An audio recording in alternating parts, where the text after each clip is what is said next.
Seja muito bem-vindo ao nosso último encontro das Superaulas 2012, uma iniciativa do Sistema Positivo de Ensino em parceria com o Estadão. Amanhã, dia 25 de novembro, acontece o vestibular da FUVEST e você pode ficar tranquilo que com as Superaulas e o seu esforço, tudo vai dar certo. Então, vamos logo começar a primeira superaula de hoje, que é de matemática, com o professor Luiz Antônio. Vamos praticar alguns testes.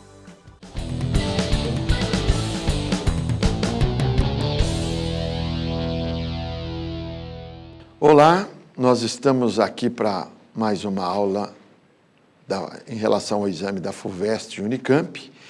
Nós vamos falar sobre geometria analítica e dentro da geometria analítica nós vamos trabalhar duas questões, onde uma nós vamos mexer com mediatriz de um segmento, que é um assunto que os vestibulares gostam muito.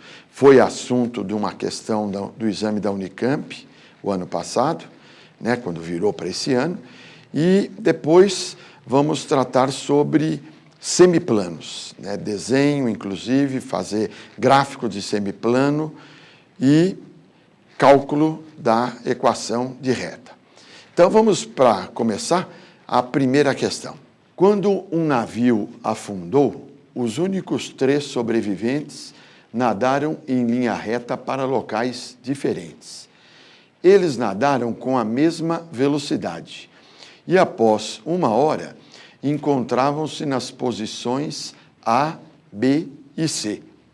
Num plano de coordenadas cartesianas, considerando o A, o ponto 10, o B, o ponto 90 e o C, o ponto 54. E tomando D igual a XY, sendo X e Y as coordenadas do ponto onde o navio afundou, então, alternativa A, X mais Y é igual a 5, alternativa B, X mais Y é igual a 6, alternativa C, X mais Y é igual a 7, alternativa D, X mais Y igual a 9, e alternativa E, x mais y igual a 0. Nesse problema aí, você notou pelo enunciado que ele pede um ponto D que ele chama, e esse ponto está a uma mesma distância do A, do B e do C. É o tal do ponto que a gente chama de ponto equidistante. Então, vamos à solução da nossa questão. Considerando um sistema cartesiano ortogonal, os dados do problema assinalados no plano são. Então, ali você vê o eixo do y, da ordenada, o eixo do x, eixo das abscissa. Como o ponto A tem a ordenada 0 e a abscissa 1, então marcamos o ponto A. O ponto B também tem a ordenada 0, então também vai em cima do eixo do x, ele pertence, né, ao eixo do x. E aqui marcamos o ponto C, com a abscissa 5, ordenada 4. Unimos o A e o C.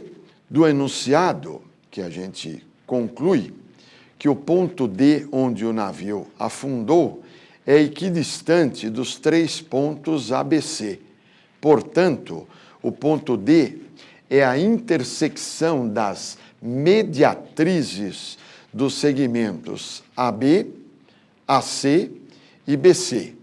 E como AB está contido no eixo X, a mediatriz desse segmento, AB, é a reta paralela ao eixo Y, dada por x igual, aí calculando o x igual, a abscissa do A número 1, mais a abscissa do B número 9, dividido por 2, porque ele é o ponto médio, né? Então, dividido por 2. Ou seja, então, x é igual ao número 5. Então, você notou aí uma coisa, né? O ponto A, ele é um ponto no eixo das abscissa. O ponto B também é um ponto no eixo das abscissa. Daí, a mediatriz desse AB é a perpendicular ao eixo das abscissas, ou seja, paralela com o eixo da ordenada Y. E a sua equação, então, fica sendo x igual ao número 5. Vamos agora calcular uma segunda mediatriz para que possamos ter o ponto de intersecção, que é o ponto D que nós procuramos. Vamos então à continuação da resolução. Aí você vê já desenhada a reta x igual a 5, que é paralela, portanto, ao eixo do y. E, para continuar, vamos escolher a mediatriz, que chamamos de reta R, por exemplo, do segmento AC. Aí tanto fazia escolher uma ou outra, então a gente optou pelo segmento AC. E ela então passaria pelo ponto médio de AC, que é ponto médio, someia a abscissa do A mais a abscissa do C, dividiu por 2, depois somou de novo, ordenada do A mais ordenada do C, dividiu por 2, então calculando 1 mais 5 sobre 2 é a abscissa, 0 mais 4 sobre 2 é a ordenada. Então o ponto M ficou o ponto 3 e 2. E como é mediatriz, ela então é perpendicular ao segmento AC. Se ela é perpendicular, o que a gente faz? Calculando o coeficiente angular de AC, que a gente chama de M de AC, usamos aí a fórmula do ΔY dividido pelo ΔX. Então, no ΔY, a gente fez exatamente a ordem AC. Então, nós fizemos o Y do A, que é o número 0, menos o Y do C, que é o número 4, é o numerador. O denominador, x do A, que é o número 1, menos x do C, que é o número 5. Então, você vai ter menos 4 sobre menos 4, daí o M, então, é igual ao número 1. Relembrando que quando uma reta é perpendicular à outra, o que acontece? Aí os coeficientes angulares são inversos e opostos. Então, como o coeficiente angular do AC deu igual ao número 1, então da mediatriz, que é a perpendicular, ele seria o inverso e oposto. Vamos continuar então. Então, conclui-se que o coeficiente angular da mediatriz de AC, que nós chamamos de reta R, é menos 1. Indo agora para o gráfico, temos lá já o desenho mais completo um pouco. Ó. Então, a primeira reta que nós fizemos paralela ao y é o x igual a 5. Agora, então, estamos desenhando a reta R, que é essa reta que passa pelo M. Essa reta R é a mediatriz do AC. Aí, ó, passou exatamente no ponto médio. Aqui, entre o AC, ficou perpendicular. E aqui, ó, onde você tem a intersecção da reta x igual a 5 com a reta R, é onde a gente teria o ponto D. Então, o ponto D está localizado mais ou menos na intersecção das duas retas. Aplicando a equação fundamental, que é a nossa equação y menos y0 igual m, coeficiente angular da reta R, x menos x0. Tomando aí o ponto M da reta R, que é o ponto médio 3, 2. E o coeficiente angular, que é o número menos 1. Substituindo, teríamos ó, y menos o 2, que é a ordenada do M, igual o coeficiente angular menos 1, x menos o 3, que é a abscissa do ponto M. Fazendo todas as contas, temos a equação y igual menos x mais 5. Bom, já que x é igual a 5, que é a mediatriz do AB, substituindo o valor de x pelo número 5, então, temos lá, ó, y igual menos, no lugar do x, o 5, mais o número 5. Daí concluímos que y é igual a 0. Então, conclusão final, o ponto D é o ponto onde o x deu o número 5 e o y deu o número 0. Portanto, fazendo a soma das abscissa com a ordenada, x mais y seria 5 mais 0, que é igual a 5. Retomando a pergunta da questão, temos ali, ó, tomando D como xy, sendo x e y as coordenadas do ponto onde o navio afundou, teríamos então a alternativa correta, a letra A. X mais y, portanto, é igual a 5. Então, você viu aí uma questão boa a respeito de mediatriz. Mediatriz sempre é aquela reta perpendicular a um segmento que passa pelo ponto médio desse segmento. Só para você ter uma ideia, a mediatriz na FUVEST já caiu várias vezes. E como eu disse no começo, a questão desse ano para 2012, na Unicamp, era uma questão que também envolvia a mediatriz. Vamos agora na segunda questão, onde a gente vai trabalhar o desenho, o gráfico de plano cartesiano. Plano cartesiano, que também é uma questão que está muito envolvida aí nos vestibulares. O ano passado já tinha caído uma questão dessa na prova do ITA, e agora tem uma boa chance de aparecer de novo na prova da FUVEST ou da Unicamp. Vamos a ela então, segunda questão. Então o enunciado que nós vamos pôr agora refere-se às questões 2.01 e 2.02. Uma fábrica utiliza dois tipos de processos, o P1 e o P2, para produzir dois tipos de chocolate, o chocolate C1 e o chocolate C2. Para produzir 1000 unidades de C1, são exigidas 3 horas de trabalho no processo P1 e 3 horas no processo P2.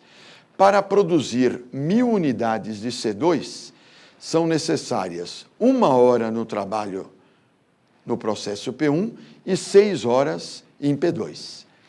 Representando por X a quantidade diária de lotes de 1000 unidades dos chocolates produzidas pelo processo P1 e por Y a quantidade diária de lotes de 1000 unidades de chocolates produzidas no processo P2, sabe-se que o número de horas trabalhadas em um dia no processo P1 é 3x mais Y, e que o número de horas trabalhadas em um dia no processo P2 é 3x mais 6y.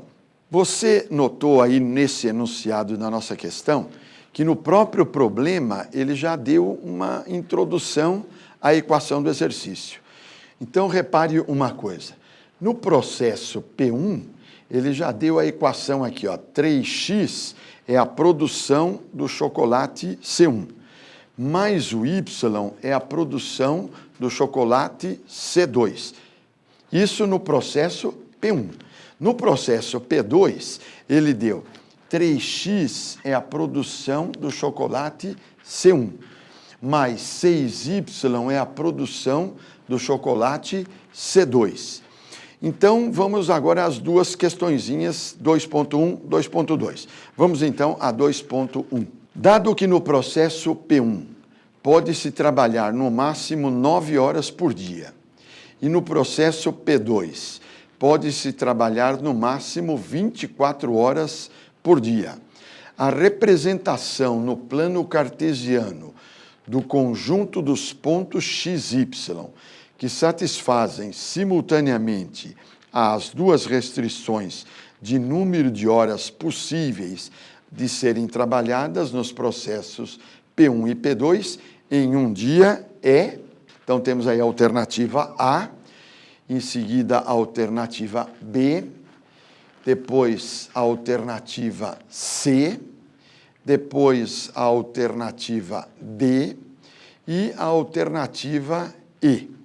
Nota uma coisa nesses gráficos aqui, que o examinador não fez a escala exatamente igual nos dois eixos. Você pode notar que aqui, por exemplo, no Y, ele tem um comprimento 2 bem menor, né, que o comprimento 2 no eixo do X. Isso não significa muita coisa, apenas a escala foi utilizada de forma diferente, mas dá para ter uma ideia de qual seria a resposta correta. Vamos então agora à resolução desse sistema, né, de um sistema formado por duas inequações. Você lembra bem que no enunciado estava escrito o número máximo de horas trabalhadas é 9 no P1, 24 no processo P2. Vamos então na resolução. Do enunciado, temos então lá, no processo P1, olha lá, 3x mais y menor ou igual a 9, porque no processo P1 ele trabalha no máximo 9 horas. 3x mais 6y, que refere ao processo P2, menor ou igual a 24, porque no P2 ele trabalha 24 horas. Aí o que fizemos nós? Isolando o y em cada inequação. Então a gente isolou na primeira, o y ficou menor ou igual a 9 menos 3x. Isso representa o quê? 9 menos 3x, y menor ou igual. Representa os pontos do plano abaixo da reta y maiúsculo igual 9 menos 3x. E essa reta passa pelos pontos 0,9 e 3,9. Você notou aí que a gente fez já mais direto a coisa? Então nós fizemos assim, né? Nós chamamos de y maiúsculo este resultado do 9 menos 3x. E aí a gente atribuiu 2 pontos a ele. Então nós colocamos, x igual a 0, substituiu 0, 9 menos 3 vezes 0, e aí deu y igual a 9. Depois, nós substituímos o x igual a 3, fizemos 9 menos 3 vezes 3, e aí deu o y igual a 0. Então, essa reta do 9 menos 3x, y igual a 9 menos 3x, é uma reta que passa pelo ponto 0,9 e pelo ponto 3,0. Agora vamos à segunda inequação. Vamos lá. Então, na segunda também, isolando o y, ela ficou com y menor ou igual, já simplificando tudo, né? 4 menos x sobre 2, que representa também os pontos abaixo da reta y igual 4 menos x sobre 2, que é uma reta que passa pelos pontos 0,4 e 8,0. Nessa segunda reta, fizemos a mesma coisa da primeira, ou seja, você vê, quando colocou o 0 no lugar do x, ficou 4 menos 0 sobre 2, que deu 4. Quando a gente substituiu o 8 no lugar do x, ficou 4 menos 8 sobre 2, que deu o 0. Você notou que nas duas resoluções, tanto da primeira inequação quanto da segunda, a gente falou, os pontos estão abaixo da reta. Por que abaixo? Porque quando o y é menor, quando a gente tem na inequação y menor, representa pontos abaixo da reta. Então, tanto uma quanto a outra, sempre os pontos abaixo da reta. E aí a gente foi, então, agora fazer o gráfico exatamente dessas duas inequações. Então, você nota ali o gráfico, olha lá. A primeira reta tracejada, ela começou lá no 0,9 e foi terminar lá no 3,0. A segunda reta tracejada, ela começou aqui no 0,4 do y e foi terminar lá no 8,0 do x. Como os pontos estão abaixo de ambas as retas, então essa parte que você vê achurada no primeiro quadrante é onde representa os pontos do plano que a gente quer. Aí você notou uma coisa, que nesse gráfico aqui, nós usamos a escala aproximadamente igual. Quer dizer, a escala tanto no eixo do x quanto no eixo do y está mais ou menos aproximadamente as duas. E aqui, os pontos abaixo, os pontos que estão tanto abaixo da reta que pega o 4 e o 8, como abaixo da reta que pega o ponto do 9 e do 3. Então, esse aqui é o desenho do plano que representa a resposta do nosso exercício. Voltando ali à pergunta lá, a representação no plano cartesiano do conjunto dos pontos x, y, que satisfazem simultaneamente as duas restrições de número de horas possíveis de serem trabalhadas nos processos P1 e P2 é... Então, aí o gráfico que melhor se adaptou à resposta é o da letra E, que pega a região do primeiro quadrante, entre os pontos que pega ali a reta do 4 até o 8 e a reta do 9 até o 3. Então, resposta correta fica a letra E. Na questão 2.2, que é a segunda da questão número 2, ela diz ali, ó, dado que o lucro na venda de uma unidade do chocolate produzido pelo processo P1 é 50 centavos, enquanto que o lucro na venda de uma unidade do chocolate produzido no processo P2 é 80 centavos. Se forem vendidas todas as unidades produzidas em um dia nos dois processos, no número máximo possíveis de horas, o lucro obtido em reais será, então, R$ 3.400, alternativa A, R$ 3.900, alternativa B, R$ 4.700, alternativa C, R$ 6.400, alternativa D, e R$ 11.200, alternativa E. Nessa questão aí, você já anotou no enunciado que nós vamos trabalhar no número máximo de horas. Como ele falou, né? O número, ele falou, ó, lucro da unidade produzida no número máximo de horas. Então, o que acontece quando eu trabalho no número máximo de horas? Em vez de trabalhar com o menor igual, nós vamos passar a trabalhar com o igual direto. Então, vamos à resolução dessa questão. Do enunciado, como foram vendidas todas as unidades produzidas em um dia nos dois processos, no número máximo possíveis de horas, concluímos. Então, olha lá, como você vê na primeira equação, tirou o menor igual e passou para igual a 9. Na segunda equação também, olha lá, tirou o menor igual, passou para igual a 24. Então, a primeira equação ficou 3x mais y igual a 9, e na segunda, 3x mais 6y igual a 24.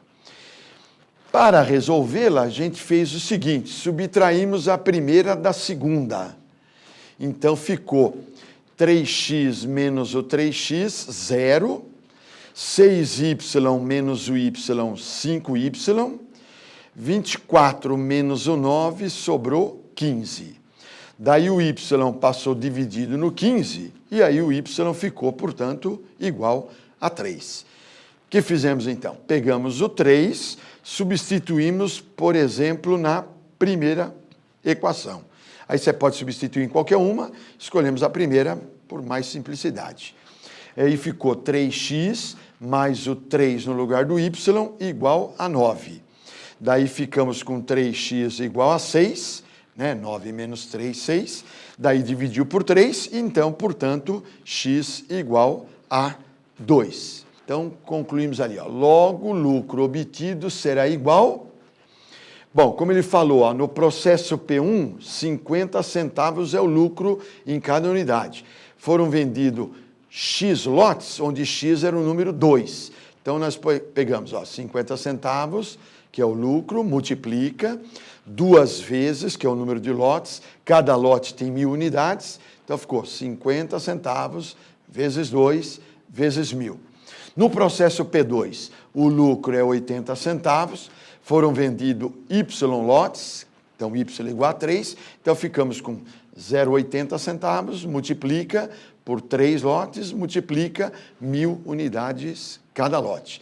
Fazendo as contas, na segunda linha, o lucro é 1.000 na primeira conta, mais 2.400 na segunda conta, então o lucro total somando 3.400. Portanto, a resposta, o lucro obtido será de R$ 3.400.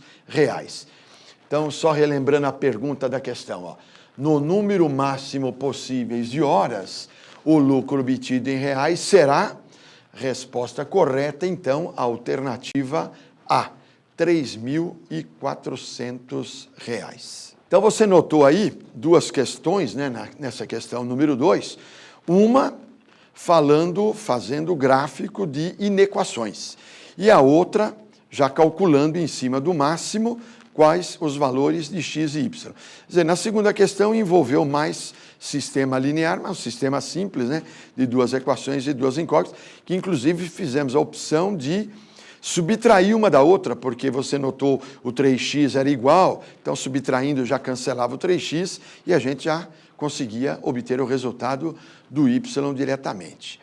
Toma um pouquinho de cuidado com essas questões sobre gráfico de inequações, porque em gráfico de inequações é sempre assim, né? Se você tem o y menor, representa sempre os pontos abaixo da reta. O y maior já representaria os pontos acima da reta.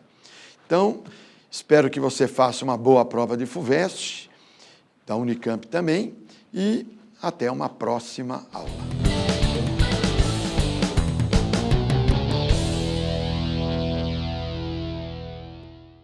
Vamos para um rápido intervalo, rapidíssimo mesmo, em 5 minutinhos, e já já a gente se encontra.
Estamos de volta. Nesse segundo bloco, veremos uma super aula de português. Mas antes, eu quero recomendar mais uma vez o vestibular agendado da Universidade Positivo. Até o dia 12 de dezembro, é possível se inscrever para os 27 cursos da UP. As aulas acontecem em um dos campos mais modernos do país. Não perca tempo e inscreva-se para o vestibular agendado da Universidade Positivo. As inscrições são feitas pelo site up.com.br. Vamos agora chamar o professor Vela. E é com você, professor!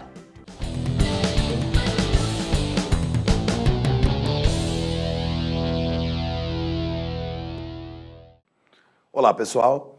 Eu sou o professor Vela e a gente está aqui para uma aulinha de língua portuguesa, de compreensão de texto, focada no vestibular Unicamp. O vestibular Unicamp, como você sabe, acontece em duas fases.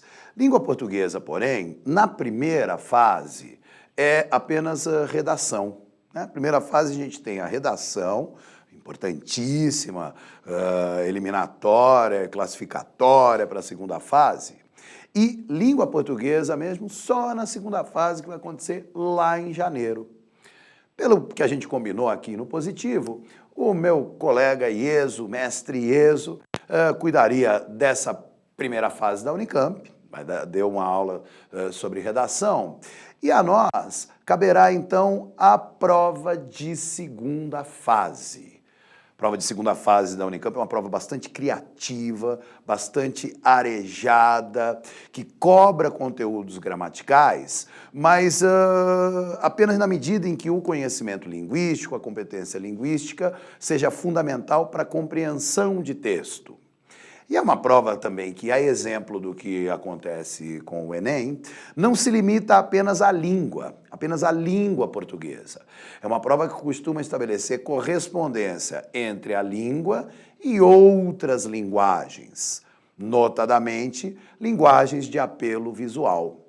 Então vamos passear por alguns conteúdos nesta aula. Coesão, linguagem visual, em correspondência com a linguagem verbal.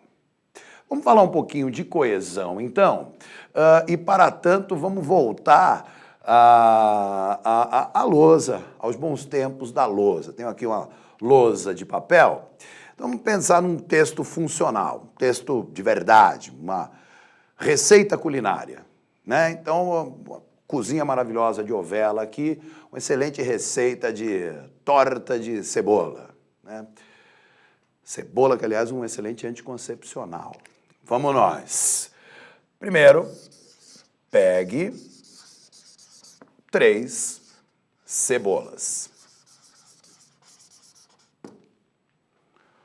Corte-as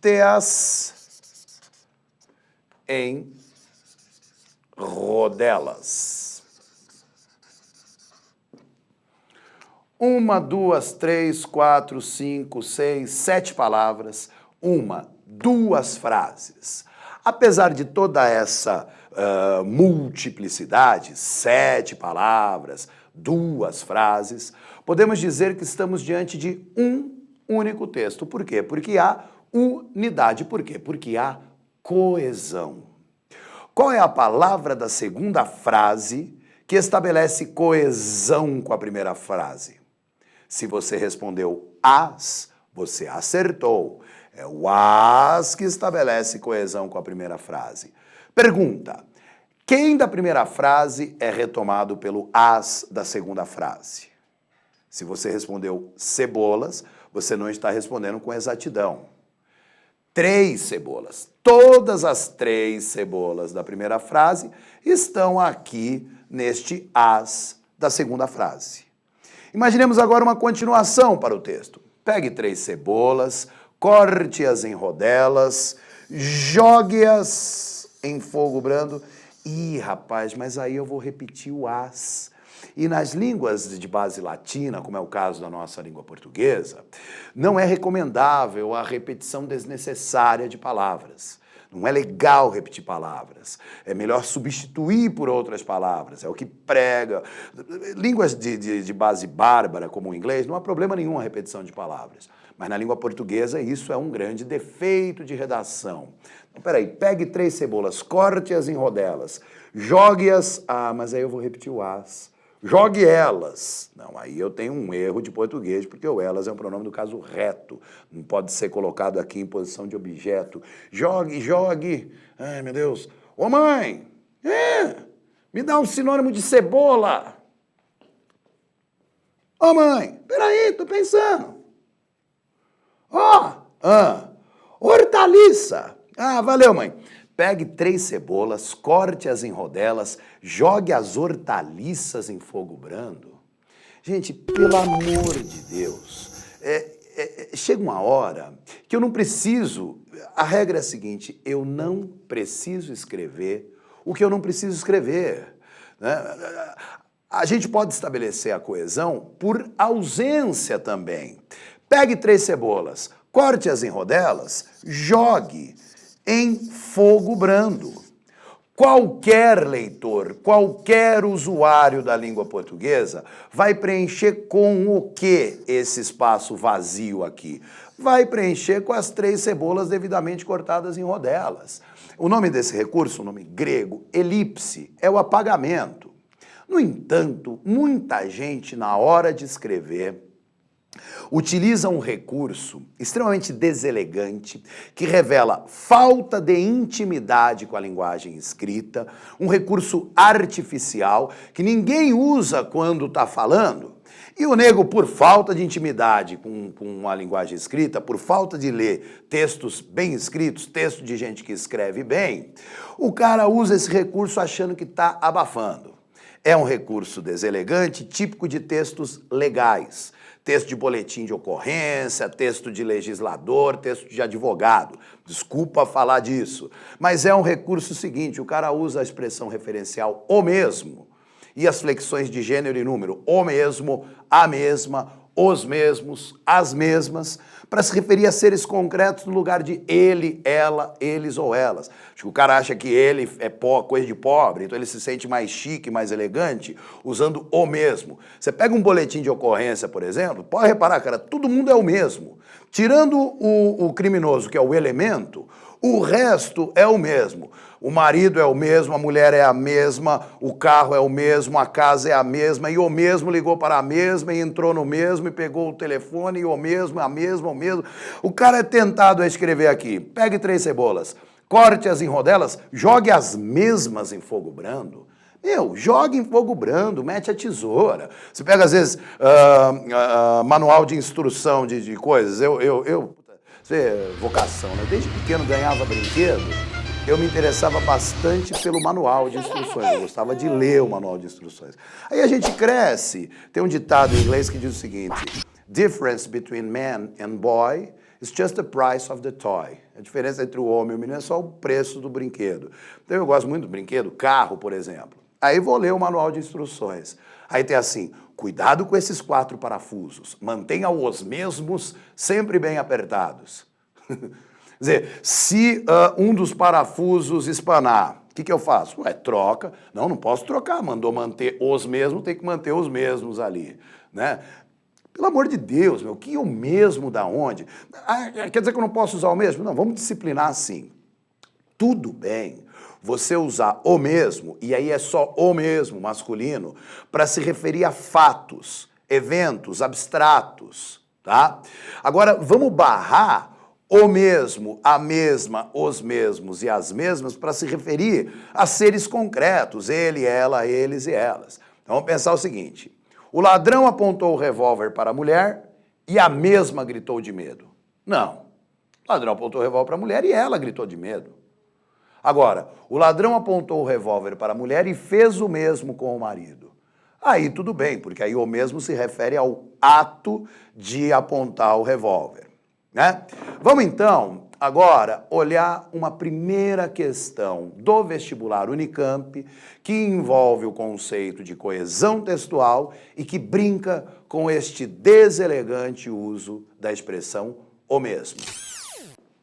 aqui a primeira das questões. A comunidade do Orkut, eu tenho medo do mesmo assim mesmo, com M maiúsculo, foi criada em função do aviso bastante conhecido dos usuários de elevadores.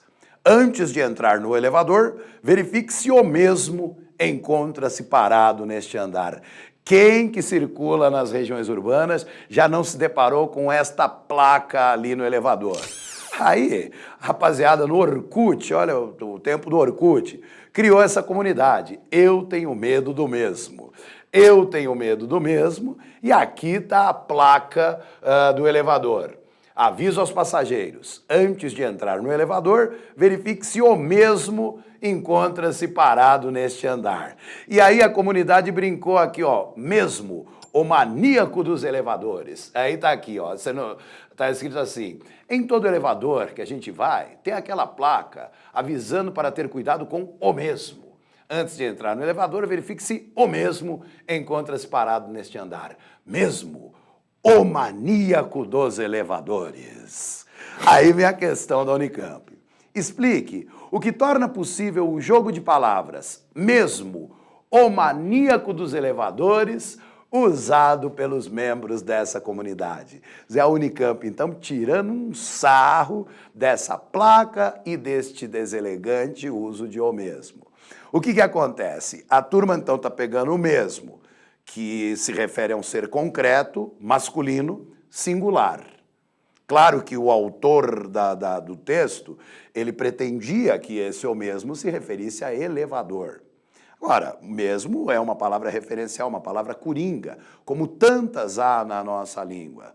Ele pode ser o elevador, pode ser um automóvel, pode ser um telefone, pode ser um homem. Ela pode ser uma casa, pode ser uma máquina de lavar, pode ser uma cadeira, pode ser uma orelha, pode ser uma mulher. É o mesmo, a mesma coisa, usado nesse sentido.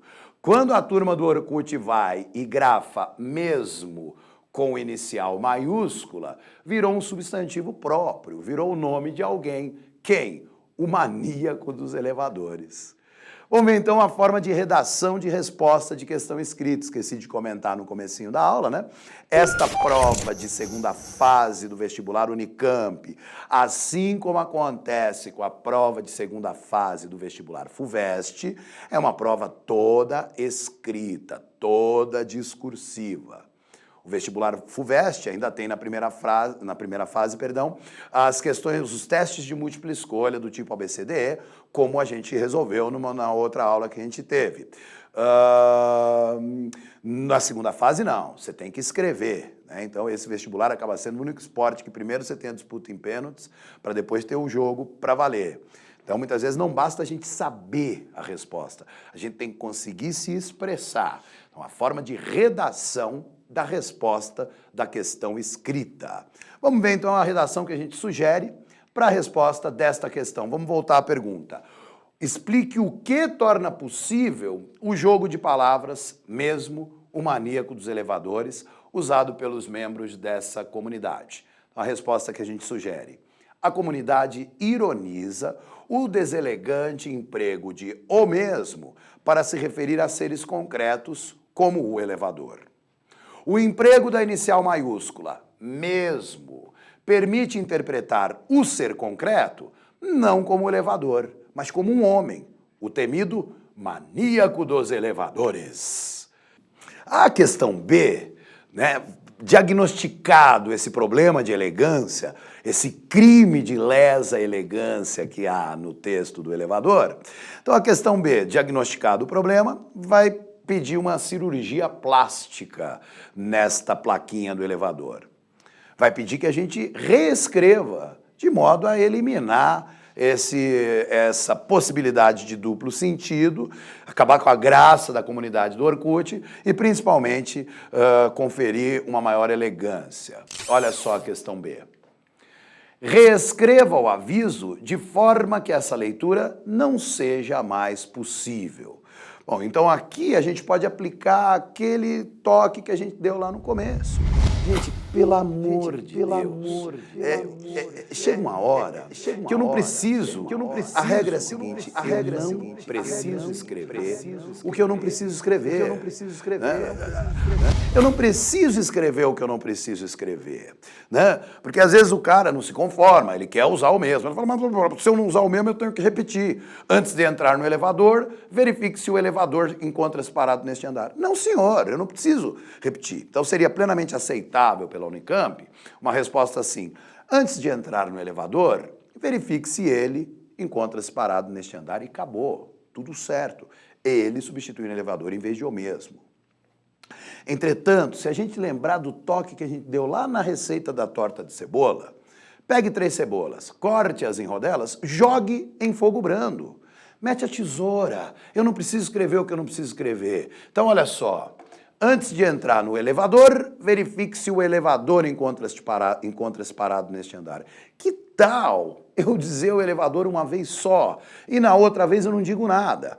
Eu vou suprimir este elevador. Antes de entrar, verifique se o elevador encontra-se parado neste andar. Muito melhor a redação, pô. Antes de entrar, verifique se o elevador encontra-se parado neste andar. Ok? Então fica esta a sugestão de nova redação para essa placa feia, deselegante, analfabética, tá? E passemos a mais uma questão agora, que vai brincar com a correspondência entre imagem e palavra, linguagem visual e linguagem verbal. A primeira questão que a gente vai explorar isso, essa correspondência, essa superposição de linguagens, esse diálogo entre linguagens, o diálogo entre imagem e palavra, é um texto de natureza publicitária. Vestibular Unicamp, segunda fase, prova de língua portuguesa. Unicamp. Nessa propaganda, há uma interessante articulação entre palavras e imagens. No plano das palavras, primeiro, o slogan diz o seguinte: mesmo que o globo fosse quadrado, o globo seria avançado. E nós temos aqui essas duas imagens. América e tal, o mapa mundi, só que diferentemente de como a gente está habituado a ver, ele está aqui num cubo. A gente tem aqui uma esfera, como é o mapa mundi, como é o globo terrestre, e nessa esfera uma página, bem aqui na própria América, no próprio continente americano, uma página em que se vê aqui o título do produto que está sendo vendido do jornal O Globo. As perguntas da Unicamp. Explique como as imagens ajudam a estabelecer as relações metafóricas no enunciado. Mesmo que o globo fosse quadrado, o globo seria avançado. A gente é obrigado a perceber aqui o globo em letras minúsculas, o globo em letras maiúsculas. Isso procura distinguir dois globos diferentes. No plano das palavras também, a gente tem a palavra quadrado. É uma palavra que admite mais de um sentido. Se a gente pensar no sentido literal, no sentido próprio, quadrado, uma forma geométrica. Mas é uma gíria. Aliás, uma gíria meio veinha, né? Uma gíria dos anos 70 ali. Quadrado é o careta, conservador, atrasadão, né? Então aí nós temos uma antítese. Uma relação de contrários, um jogo de opostos. Mesmo que o globo fosse quadrado, o globo seria avançado. Então a gente vê, mesmo que o globo fosse quadrado, o globo, o jornal, seria avançado, uma vez que está aqui esférico. Vamos ver então a sugestão de resposta. Explique como as imagens ajudam a estabelecer as relações metafóricas no enunciado. Mesmo que o globo fosse quadrado, o globo seria avançado. Nossa sugestão. Sabe-se que o globo, o mapa mundi, é esférico. Na figura, o globo é representado por um cubo. Voltemos à figura. Tá? O globo, letra maiúscula, jornal, contudo, é representado por uma esfera. Aí estabelece-se a oposição. Na gíria, quadrado significa atrasado, conservador. O globo circular estabelece oposição a essa ideia, né? Ó, quadrado é atrasado. O globo circular, né, estabelece oposição a essa ideia e reforça a qualidade que a propaganda atribui ao jornal. Avançado. Qual é o objetivo desta propaganda? Dizer que este produto tem esta característica. É um produto avançado. Esse objetivo da propaganda vai ser focalizado com mais profundidade pelo item B. Na verdade, né, e habitue-se a isso, tanto no vestibular FUVEST quanto no vestibular Unicamp, você tem a questão e normalmente tem o item A e o item B. A Unicamp às vezes tem um item C também. Então o item A seria mais superficial, mais básico, e o item B normalmente tem uma maior profundidade. É o que acontece neste caso aqui, vamos observar. Indique uma característica atribuída pela propaganda ao produto anunciado. Então a gente já sabe, a característica é ser avançado. Só que a questão pede que a gente justifique isso. Vamos observar a nossa sugestão de resposta, que inclusive também vai lá na história. Vamos olhar. O produto é vendido pela propaganda como um jornal avançado, moderno, antenado, inserido no contemporâneo processo de globalização. Isso ocorre não só pela oposição à gíria quadrado, que seria atrasado, ultrapassado, conservador, mas também pelo fato de que antigamente imaginava-se que o planeta fosse mesmo quadrado. Então, além de tudo, ainda tem essa oposição histórica, né? O globo é contemporâneo, globalizado e tal, e o mundo atrasado lá imaginava que o planeta fosse mesmo quadrado. Bom, vamos olhar agora uma última questão nesta aula, que continua estabelecendo o diálogo entre linguagem visual e linguagem verbal. Uma das maiores fontes para esse tipo de articulação, além do texto publicitário que a gente acabou de ver, são os cartoons, charges, tiras, que normalmente trabalham também com superposição de linguagens. Então a gente tem as charges, né? Por exemplo, muitas charges extraem o efeito de humor, estabelecendo um tipo de ironia que cria um contraste entre palavra e imagem. Então a palavra fala uma coisa, a imagem vem e mostra o contrário. No caso desta questão da Unicamp, a gente vai ver uma tirinha. Qual é a diferença entre tira e charge?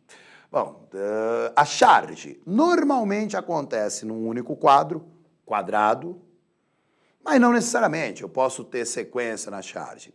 E a charge é muito mais vinculada à notícia. A charge tem muito maior compromisso com o jornalismo. Isso se evidencia pela página que a charge costuma ocupar no jornal. Uma página nobre, ela está junto com os editoriais, com os artigos, com as cartas de leitores. A tira não, a tira é bem mais leve, ela ocupa uma página destinada à diversão, né? E tem uma característica, a tira normalmente trabalha com sequência de quadrinhos.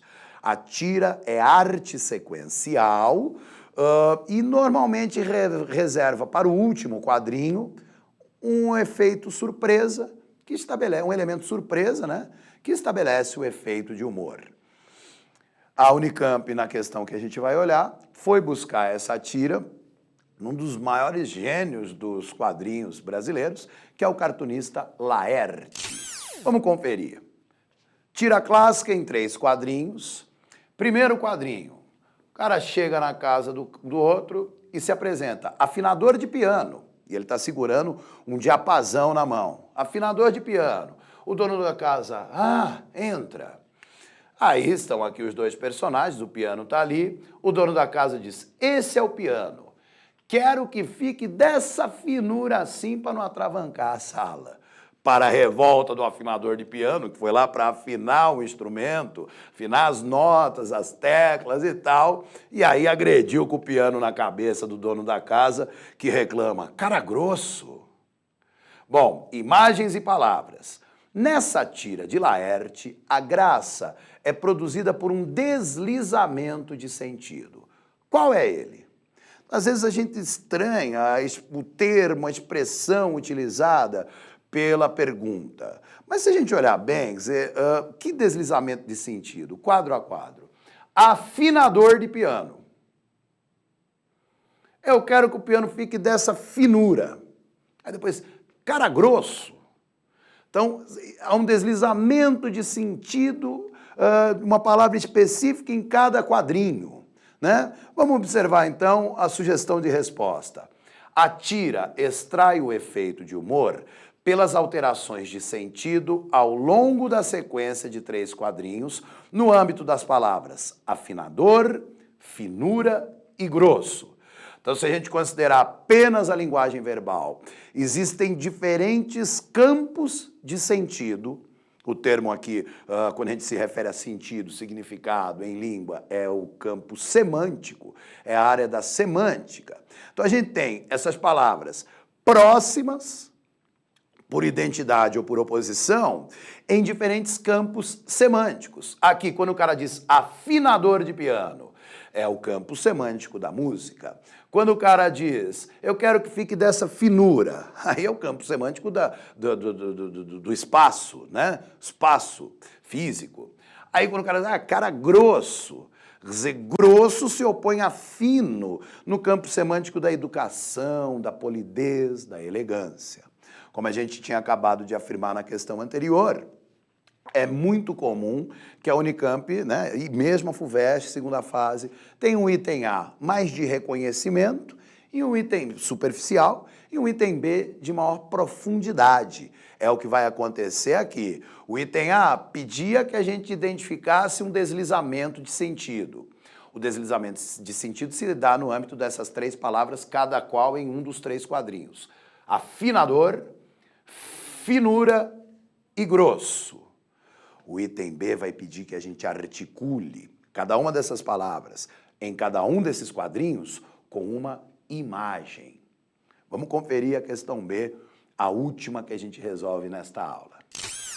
Descreva esse deslizamento quadro a quadro, mostrando a relação das imagens com o que é dito. Imagem e palavra. É isso que a gente tem que fazer nesse item B. Então vamos voltar à tira. Imagem. O afinador de piano está segurando um diapasão, um instrumento utilizado nesse trabalho.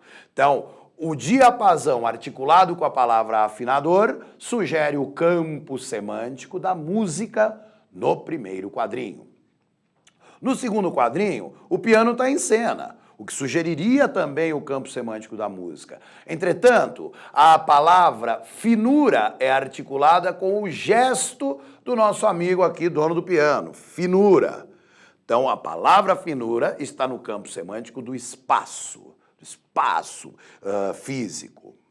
Já no terceiro quadrinho, a palavra grosso se articula com a agressão sofrida pelo dono da casa diante do mal entendido, diante do duplo sentido, né? Muitas piadas extraem o efeito do humor dessa quebra, desse mal entendido. Então a palavra grosso se articula com a própria agressão e o instrumento quebrado na cabeça do camarada. Vamos observar, então, a resposta que a gente sugere.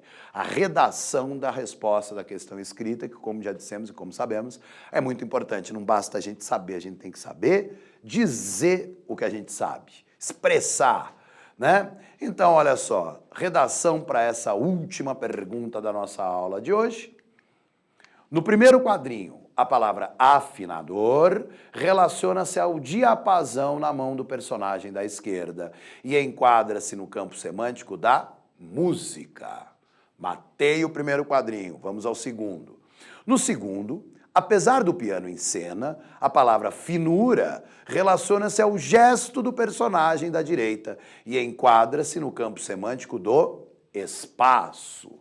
Ponto. Matamos o segundo quadrinho, resta o terceiro e o último.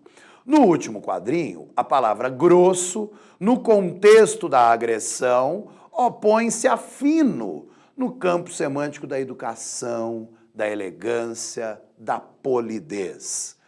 E com essa questão a gente se despede, não sem antes desejar a você boa sorte, bons estudos e boas realizações de sonhos, como, por exemplo, ingressar numa boa universidade como essa. Um abraço e até a próxima.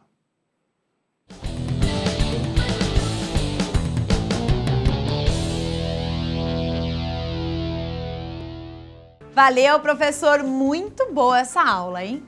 Mas antes da nossa última super aula, temos mais um intervalinho, 5 minutos, e eu volto já já.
Olá, voltamos! Então fique ligado porque agora vem o professor Giba com uma super aula de Química.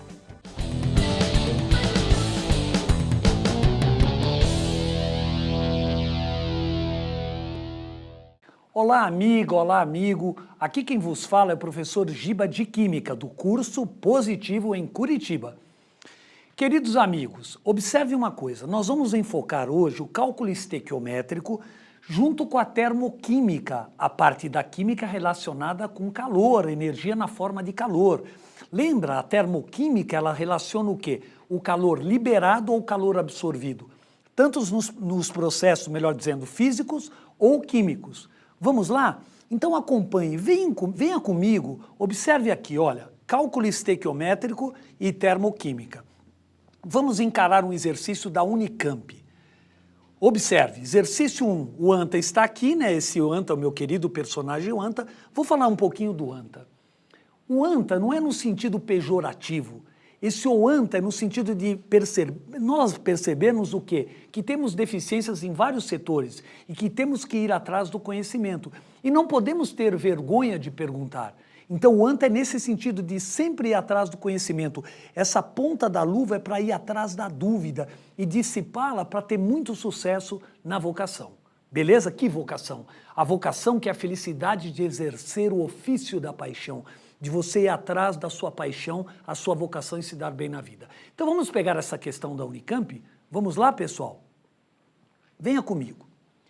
Unicamp, o nadador Michael Phelps surgiu na Olimpíada de Beijing como um verdadeiro fenômeno, tanto pelo seu desempenho quanto pelo seu consumo alimentar. Divulgou-se que ele ingere uma quantidade diária de alimentos capaz de lhe oferecer uma energia de 50 megajoules. Eu vou parar um pouquinho. Observe uma coisa, megajoules. Mega é 10 a sexta, então seria 50 vezes 10 a sexta joules. 50 vezes 10 a sexta joules. O cara comia bem, pessoal. Vamos lá, esse Michael Phelps mesmo, que começou na Olimpíada de Beijing e esteve agora detonando na Olimpíada de Londres. Tranquilo, pessoal? Vamos observar então o finalzinho. Venha comigo. Quanto disso é assimilado, ou melhor dizendo, quanto disto é assimilado ou não, é uma incógnita. Só no almoço ele ingere um pacote de macarrão de 500 gramas, um pacote de macarrão de 500 gramas, além de acompanhamentos. Item A.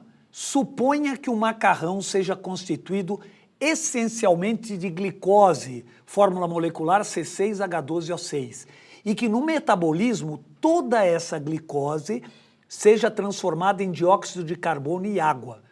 Considerando-se apenas o metabolismo do macarrão diário, qual a contribuição do nadador para o efeito estufa em gramas de dióxido de carbono? Venha comigo.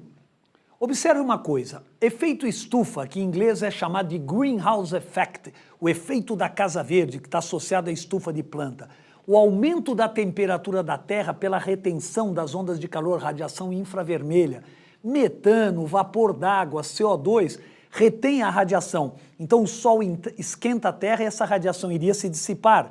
O CO2, o vapor d'água, o metano, eles seguram esse calor. Se eles seguram, aumenta a temperatura da Terra e provoca o chamado efeito estufa. Ele está se preocupando com o CO2. Então nós temos que enfatizar exatamente isso. Na equação, nós devemos nos preocupar com o CO2, o dióxido de carbono. Vamos olhar mais um pouquinho o exercício, pessoal, para ver como nós vamos resolver esses itens. Observe, próxima tela.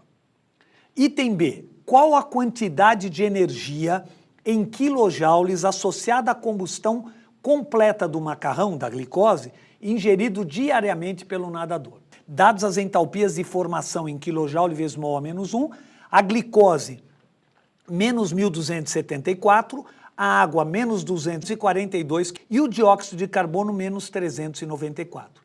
Vamos à resolução? Vamos lá. Observe dados massas molares em grama vezes mol a menos 1, ou se você preferir, gramas por mol. A glicose C6H12O6 é 180, só lembrando, 6 vezes 12 mais 12 vezes 1 mais 6 vezes 16 vai dar os 180. E A próxima tela, o CO2. CO2 é 12 do carbono mais 2 vezes 16. 2 vezes 16, 32 com 12, 44. Então vamos à resolução, pessoal? Olhem só, equacionando a combustão completa, a queima da glicose.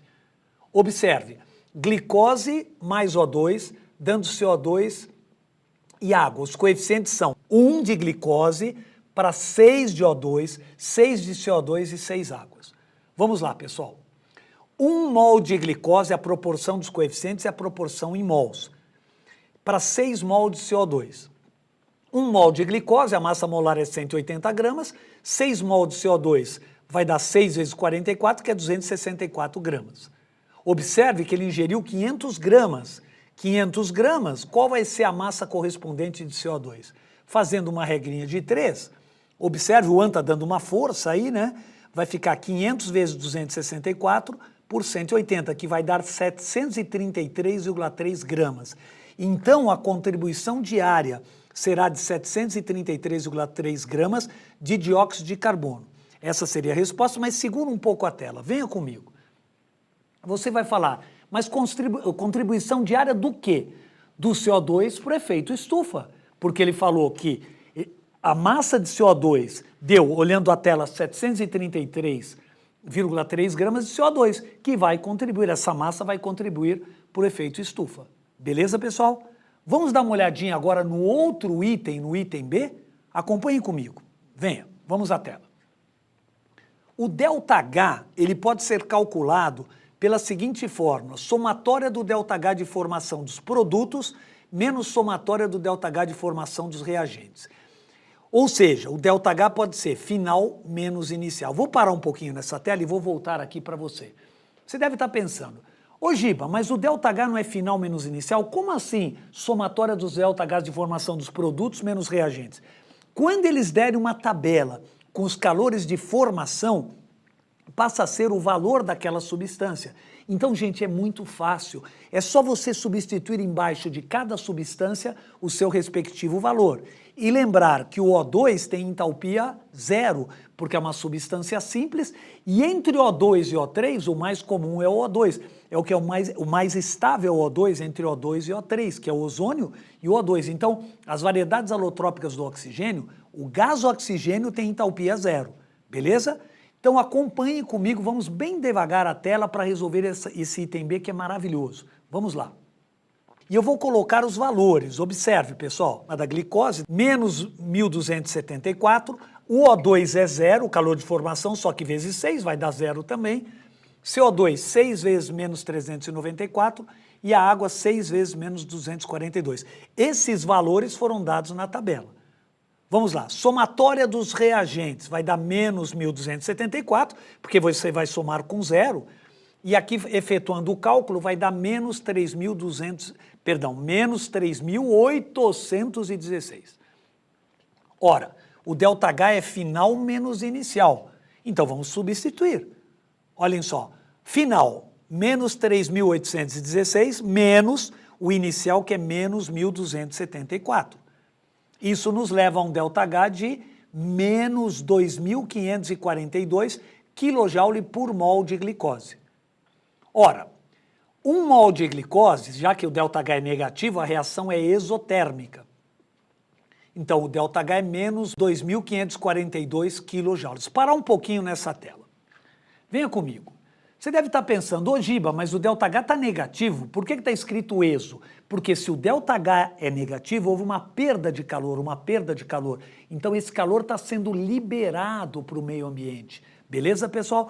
Então olha o que eu vou fazer. Eu vou transferir agora, ao invés de trabalhar com o ΔH, eu vou trabalhar com o calor liberado. Vamos bem devagar a tela?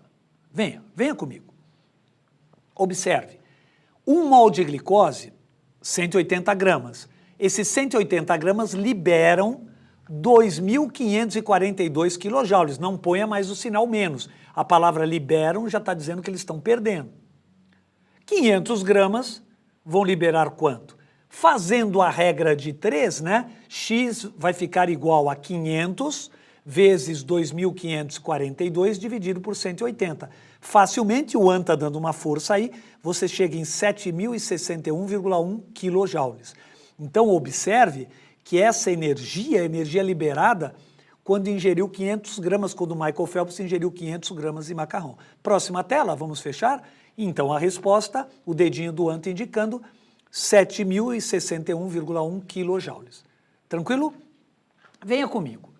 Nós vamos agora trabalhar com outro tipo de cálculo, mas bem devagar para você perceber o que acontece quando nós temos mais de uma equação e devemos chegar a uma outra equação trabalhando com esse cálculo estequiométrico. Ou seja, vamos olhar a tela com bastante tranquilidade. Observe. Cálculo estequiométrico envolvendo reações sucessivas. Observe. FUVEST São Paulo. Duas reações que ocorrem na produção do ferro são representadas por... Observe que na primeira equação você tem carbono, 2 carbonos sólidos, né, reagindo com O2, dando CO. Houve uma combustão aí incompleta, não deu CO2, deu CO. Aí o Fe2O3, que é o óxido de ferro 3, conhecido como hematita, reage com monóxido de carbono, que é o CO, dá ferro e CO2. Observe uma coisa, gente, o monóxido de carbono formado na primeira reação é consumido na segunda. Acompanhe o dedo do Anta aqui na tela, olhem só. 2CO e aqui 3CO. Tem CO produzido na primeira e sendo consumido na segunda. Voltando ao texto, considerando apenas essas duas etapas do processo, calcule a massa aproximada em quilogramas de carvão consumido na produção de 1 tonelada de ferro. Olhando para a tela, mais um detalhe. Carvão consumido, está aqui o carvão, e o ferro está aqui. Venha comigo. O carvão está na primeira equação e o ferro está na segunda. Como é que eu posso relacionar a primeira com a segunda? Eu tenho que arrumar um jeito de somar as duas equações de modo que eu trabalhe com uma única equação, que seria a equação global. Mas como fazer isso? O CO que foi produzido na primeira etapa deve ser consumido na segunda. Agora, como que eu vou fazer sem mudar a tela ainda? Venha comigo.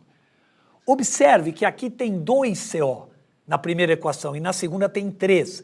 Eu vou ter que tirar o mínimo múltiplo, que é 6. Então, a primeira equação eu vou multiplicar por 3 e a segunda equação eu vou multiplicar por 2, para ficar com 6CO.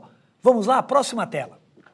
Multiplicando a primeira equação por 3 e a segunda equação por 2 e somando, olha o que nós teremos. Multiplicando a primeira por 3. Vamos lá. Eu já multipliquei a segunda por 2. E somando, vamos somar as duas, dá para cortar CO com CO, 6CO com 6CO, e eu consigo transformar as duas equações numa única equação, que é a equação global. Beleza? Agora, olha que legal. O coeficiente do carbono aí é 6. O coeficiente do ferro é 4. 6 mol para 4. Espere um pouquinho agora. Venha comigo. Observe uma coisa. Os coeficientes, eles não dão as quantidades reais, mas eles dão a proporção. A proporção de 6 para 4 é a mesma coisa que 3 para 2. Então, para que você vai trabalhar com um número maior? Procure minimizar a sua dificuldade, ou seja, vamos tentar trabalhar com números menores, porque a proporção se mantém. 6 para 4 é a mesma coisa que 3 para 2. Tranquilo? Então, vamos voltar à tela com bastante clareza, olhem só. 6 mol para 4 mol é a mesma coisa que 3 dividir por 2 para 2. Então, eu vou trabalhar com 3 mol de carvão para 2 mol de ferro. Ora, passando para a massa, 3 mols é 3 vezes 12. A massa molar do carbono é 12. O ferro é 56, é 2 vezes 56. Vamos à próxima tela. 3 vezes 12, olhem só, e 2 vezes 56. 3 vezes 12, 36 gramas. 2 vezes 56, 112 gramas. Ora, eu quero saber a massa em quilograma, se for o quê? Ou para ser obtido 1 tonelada de ferro. Agora, 1 tonelada equivale a 1.000 quilogramas. Então, eu vou colocar 1.000 quilogramas e vou fazer a regra de 3. Parando um pouquinho nessa tela, às vezes, venha comigo. Você deve estar pensando, ô Giba, você está louco? Você estava com a relação de grama com grama, agora entrou lá a tonelada, foi para quilograma. Eu posso relacionar grama com quilograma? Sim. O importante é que a multiplicação em cruz seja igual. Grama vezes quilograma, grama vezes quilograma. Você pode deixar em quilograma, que você vai achar a massa correspondente em quilograma. Vamos conferir na tela essa regra de 3? Venha comigo. 36 gramas vezes 1000 quilogramas dividido por 112 gramas. Ora, dá para eu cortar grama com grama, a resposta vai dar em quilograma. Então vai ficar 36 vezes 1000 dividido por 112, que nos leva à resposta de 321,4 quilogramas. Então observe o dedo do anta aí, você percebeu que a resposta é 321,4 quilogramas. Tranquilo, pessoal? Vamos retratar agora um assunto super importante para os vestibulares, a eletroquímica. O que seria a eletroquímica? A parte da química relacionada com eletricidade. Tranquilo? Vamos observar a tela? Venha comigo. Questão da Universidade Positivo Paraná, questão 3. Analisando os potenciais padrão de redução dos eletrodos abaixo, veja que foram dados os potenciais de redução em ordem crescente, da esquerda para a direita estão aumentando. Eu tenho o parzinho magnésio 2+, magnésio 0, zinco 2+, zinco 0, ferro 2+, ferro 0, 2H+, dando H2 gasoso e cobre 2+, dando cobre 0. Uma coisa, voltando um pouco, volte um pouquinho, deixa eu conversar aqui com você. Você deve estar pensando, ô Giba, mas o que é esse potencial de redução? Pense um pouco. Potencial. O sujeito tem um grande potencial para natação. Ele tem uma grande facilidade para natação.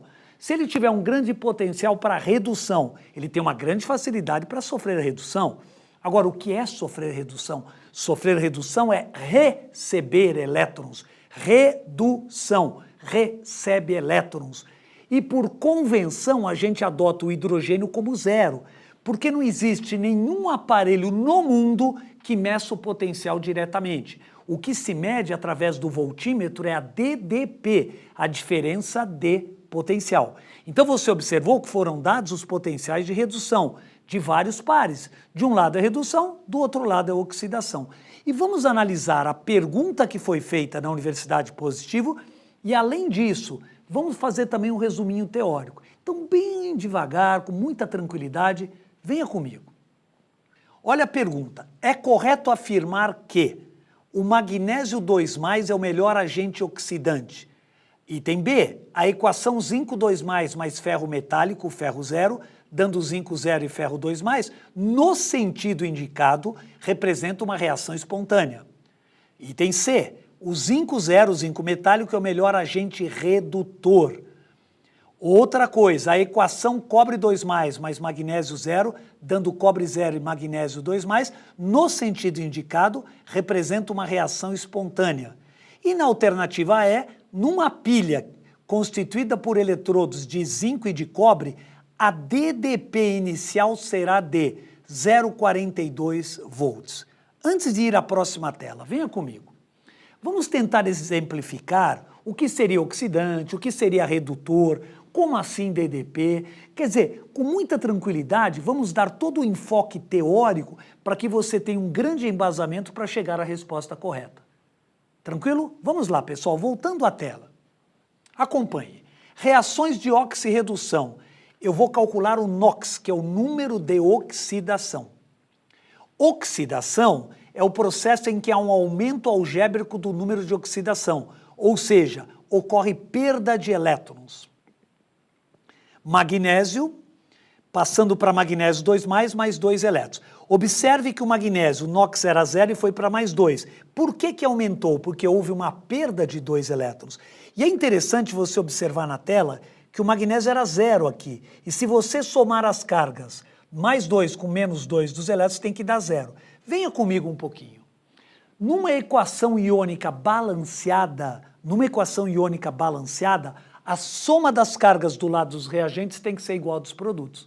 Então, quando é oxidação, os elétrons estão depois da seta. É uma semi-reação de oxidação, está perdendo elétrons. Os elétrons estão depois da seta. Eles chamam de semi-reação de oxidação. Mas existe também a semi-reação de redução. Oxidar é perder elétrons, reduzir é receber elétrons. Vamos acompanhar na tela? Venha comigo. Redução é o processo em que há uma diminuição algébrica do NOx, ou seja, ocorre ganho de elétrons, vai receber elétrons. O cobre 2+, recebeu 2 elétrons e se transformou em cobre metálico. Veja que o NOx dele aqui é +2, passou para 0. É uma semi-reação de redução. Acompanhe a próxima tela. Oxidante ou agente oxidante é a substância que contém o elemento que sofre redução, que ganha elétrons, ou seja, sofre diminuição no NOx. Redutor ou agente redutor é a substância que contém o elemento que sofre oxidação, que perde elétrons, ou seja, sofre aumento no NOx. Então, ficando um pouquinho nessa tela, segura um pouquinho a tela que eu quero falar uma coisa para você. À primeira vista você diria, Giba, mas o agente oxidante não é quem oxida? Não. O agente oxidante é quem provoca a oxidação na outra espécie. Se ele é um agente oxidante, ele faz com que a outra espécie oxide. A outra espécie perde elétrons. E ele, agente oxidante, acaba recebendo elétrons. Por isso que ele sofre redução. Raciocínio análogo, o agente redutor é quem vai sofrer oxidação. Tranquilo, pessoal? Venha comigo, vamos acompanhar. Redução. Daqui para cá, x2+ para x0 é uma redução. Observe que passou de +2 para 0. E de 0 para +2 é oxidação. O potencial de redução é dado em volts, potencial padrão de redução. Para que uma reação de oxirredução seja espontânea, e a pilha é uma reação espontânea, olha o que tem que acontecer. Quem tiver o potencial de redução maior deverá sofrer o quê? Não sei. Quem tiver o potencial de redução menor deverá sofrer o quê? Segure um pouquinho. Venha comigo. Amigo querido, você que está pensando, como assim quem tiver o potencial de redução maior? Ora, potencial não mede a facilidade para alguma coisa? Quem tiver o potencial de redução maior está mais propenso a sofrer redução. E agora para você, quem tiver o potencial de redução menor já vai ter dificuldade para sofrer redução, mas vai ter facilidade para sofrer oxidação. Então, acompanhando esse resumo fantástico, observe a tela. Quem tiver o potencial de redução maior deverá sofrer redução, tem mais potencial para isso. Quem tiver potencial de redução menor deverá sofrer oxidação. Então, a reação de oxirredução espontânea depende disso. Quem tem potencial maior, reduz. Quem tem potencial menor, oxida. Vamos ver a próxima tela? Veja, a DDP, o que é DDP? A diferença de potencial. É o potencial maior menos o potencial menor. Então, para eu calcular a DDP, eu faço potencial maior menos o potencial menor. Observe, reação espontânea, a DDP é sempre positiva, ou seja, a DDP é maior que 0. Eu queria, voltando um pouquinho, falando aqui para você, amigo, o que é essa DDP? É a diferença de potencial, é a distância entre esses dois potenciais. De repente, você nem precisa decorar a fórmula, potencial maior menos o menor, numa reação espontânea. É só você analisar quanto você andou, como se você tivesse duas cidades com marco zero da estrada entre elas e observasse quanto que você percorreu, a diferença de potencial. Acompanhe a próxima tela, vamos lá. Olhem só, magnésio e cobre. Eu tenho aqui o magnésio 2+ para magnésio 0 e o cobre 2+ para cobre 0. Agora vamos observar. O cobre, o potencial aumenta para a direita. O cobre tem um potencial de redução maior. Então, espontaneamente, o cobre sofrerá redução. Ele passará de cobre 2+ para cobre 0. Isso acarretará o que no magnésio? Uma oxidação. Segura um pouquinho a tela. Deixa eu falar para você uma coisa muito importante. Você deve estar pensando, ô Giba, tudo bem, eu entendi, o cobre tem um potencial de redução maior, então ele está mais propenso a sofrer redução. Agora, por que o magnésio tem que sofrer oxidação? Pelo seguinte, porque se o cobre sofre redução, ele está recebendo elétrons. Se ele está recebendo elétrons, alguém tem que perder. Gente, se alguém ganha elétrons, alguém perde. Então, voltando à tela, acompanhe comigo. O cobre sofrerá redução, o magnésio sofrerá oxidação. Vamos acompanhar. Qual é a redução do cobre? Cobre 2+, mais 2 elétrons dando cobre 0. Observe que ele está recebendo 2 elétrons, ele sofreu redução. Próxima tela, o magnésio oxidou. Magnésio 0, a semi-reação seria magnésio 2+, mais 2 elétrons. Elétrons antes da seta, redução, semi-reação de redução. Elétrons depois da seta, semi-reação de oxidação. Eu vou agora parar um pouquinho nessa tela e conversar com meu amigo e a minha amiga aqui. O que acontece numa reação de oxirredução balanceada? O total de elétrons perdidos na oxidação deve ser igual ao total de elétrons recebidos ou ganhos na redução. O número de elétrons perdidos tem que ser igual ao número de elétrons recebidos. Se alguém perdeu, alguém recebeu. Então, quando você for somar as duas semi-reações para chegar na reação global, você não pode esquecer disso. O número de elétrons perdidos na oxidação tem que ser igual ao número de elétrons recebidos ou ganhos na redução. Acompanhe a tela com muita tranquilidade. Houve aqui um ganho de 2 elétrons pelo cobre e uma perda de 2 elétrons pelo magnésio. Vamos somar? Corta 2 elétrons com 2 elétrons. Como ficou a equação? Cobre 2+, mais magnésio 0, dando cobre 0 e magnésio 2+. Tranquilidade, reação global de oxirredução espontânea. Observe, olha a próxima tela. O cobre sofreu redução e o magnésio sofreu oxidação. E como eu sei que é espontânea? Porque o cobre tem um potencial de redução maior, então espontaneamente ele sofreu redução e o magnésio sofreu oxidação. Em outras palavras, o magnésio 0 perdeu 2 elétrons para o cobre 2+. Houve uma transferência de elétrons. Essa é a característica de uma reação de oxirredução. Reação de oxirredução ocorre sempre com transferência de elétrons. O magnésio 0 perdeu 2 elétrons para o cobre 2+. O cobre 2+ recebeu esses elétrons, sofreu redução, e o magnésio sofreu oxidação. Você deve estar pensando o seguinte, Giba, mas e o negócio da DDP lá? Foi perguntada a diferença de potencial, a voltagem desse processo espontâneo, que pode ser de uma pilha. Acompanhe comigo, vamos analisar a DDP. Vamos à tela.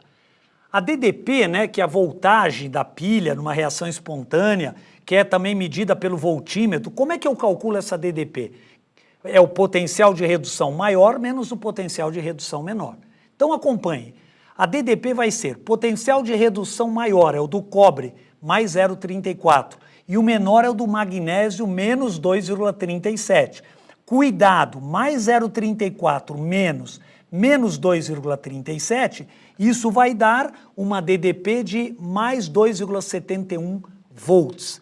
Venha comigo.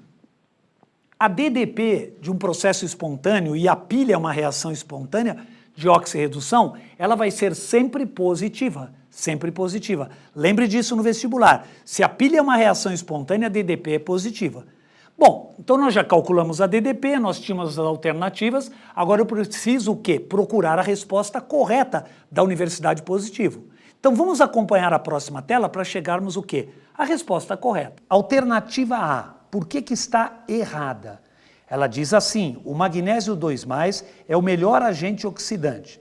Se você olhar os potenciais de redução, o melhor agente oxidante é o cara que sofre redução mais facilmente. O melhor agente oxidante, no caso, seria o cobre 2+, e não o magnésio, porque o cobre 2+ tem o potencial de redução mais 0,34, e o magnésio é menos 2,37. Então, logicamente, o melhor agente oxidante é o cobre 2+. Então, a alternativa A está errada.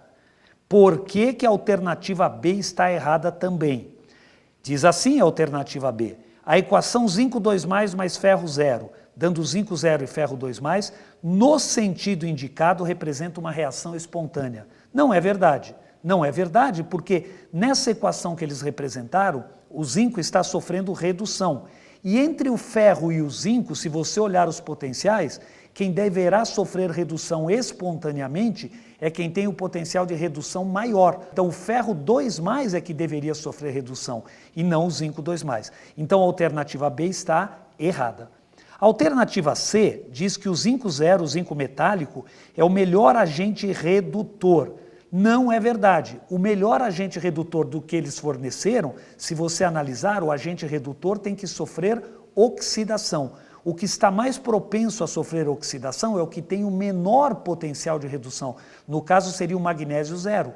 O magnésio 0 é o mais propenso a sofrer oxidação, por ter um potencial de redução menor. Então, a alternativa C está errada, que diz que o zinco é o melhor agente redutor. Não é verdade, é o magnésio 0.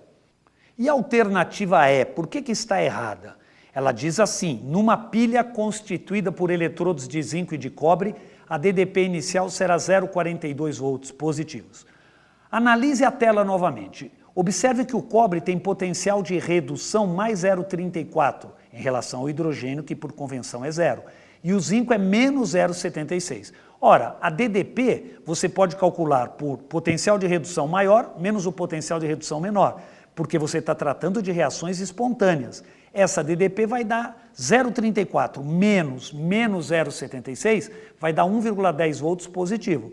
Zinco e cobre, o potencial do zinco é menos 0,76, o do cobre é mais 0,34. A diferença de potencial entre os dois, mais 0,34 menos 0,76, vai dar 1,10 volts, não vai dar 0,42. Ora, a alternativa E está dizendo que a diferença de potencial é 0,42 volts. Não é verdade. Então a alternativa E está errada também. E aí vem aquela grande pergunta: ô Giba, e qual é a certa? Olha só, é correto afirmar que, pelo que nós vimos, a equação cobre 2+, mais magnésio 0, dando cobre 0 e magnésio 2+, no sentido indicado, representa uma reação espontânea. Venha comigo. Nós focamos aí essa parte tão importante da eletroquímica, né? Parte tão importante da eletroquímica, que uma das partes mais importantes, que é a pilha, que é uma reação espontânea de oxirredução. O que nós analisamos hoje? Um pouco da termoquímica, cálculo estequiométrico com reações sucessivas e a eletroquímica.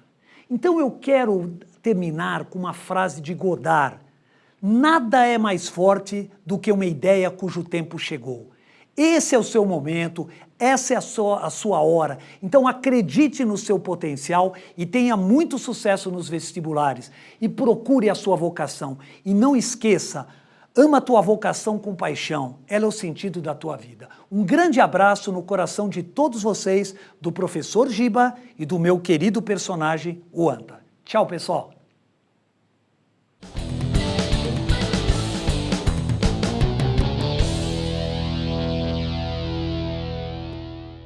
Encerramos aqui a programação das Superaulas 2012.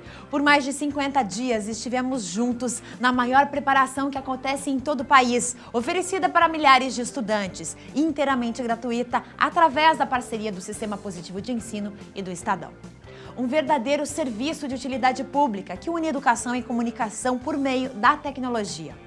Ao todo, foram 156 aulas temáticas, 100 aulas preparatórias para o Enem e mais 56 aulas preparatórias para os vestibulares da Unicamp e da FUVEST. Pelo segundo ano consecutivo, as superaulas foram um sucesso de participação e nós queremos agradecer aos professores do Positivo e sua audiência. Sucesso amanhã no vestibular da FUVEST. Muito boa sorte e até uma próxima oportunidade. Tchau!